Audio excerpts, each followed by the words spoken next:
gledaoci, danas je po svemu sudeći prevlađivalo sunčano vreme i vedro raspoloženje. Temperaturu oko 30 stepeni i lepo septembarsko vreme mnogi se iskoristili za provod u prirodi.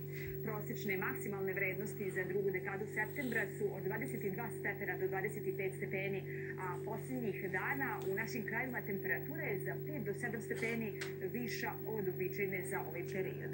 Veoma visoke temperature pogađaju veći do Evrope. Malo kasnije govorit ćemo o vrućinama koje pogađaju Francusku. Francuska. Vodimo do Španija. Su visoke temperature uslovile na desetine požara. Ovog septembra pogađaju i Francusku u pojedinim Francusku, idemo na sve. 35 stepeni. Izgleda da nije kraj septembarskom uživanju. Do četvrtka ćemo biti pod uticajem polja povišenog vazdušnog pritiska iz srednje Evrope, pa će u Srbiji biti vedro i toplo. Temperatura će ponovo biti znatno iznad prosječnih vrednosti. Sutra u pojedinim mestima do 32 stepena. Sredinom septembra je u glavnom gradu sunčano i veoma toplo vreme. Duvaće slab vetar promenljivog pravca. Jutarnja temperatura oko 18 stepeni, na periferiji glavnog grada malo svežije.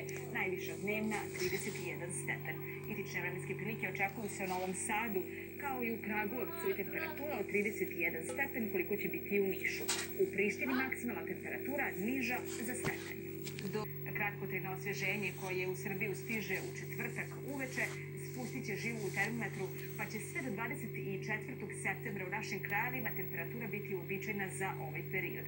Ujutru temperatura između 10 i 14 stepeni, tokom dana do 25. podneevka. Sredinom oktobra stiže zahlađenje. Sve u svemu, pred nama su dani sa uglavnom prijatno oko 32 stepena. U sredu i četvrtak oko 30, a zatim u petak temperatura oko 25 stepeni. Poštovani gledalci, hvala na pažnji, ostanite uz RTS.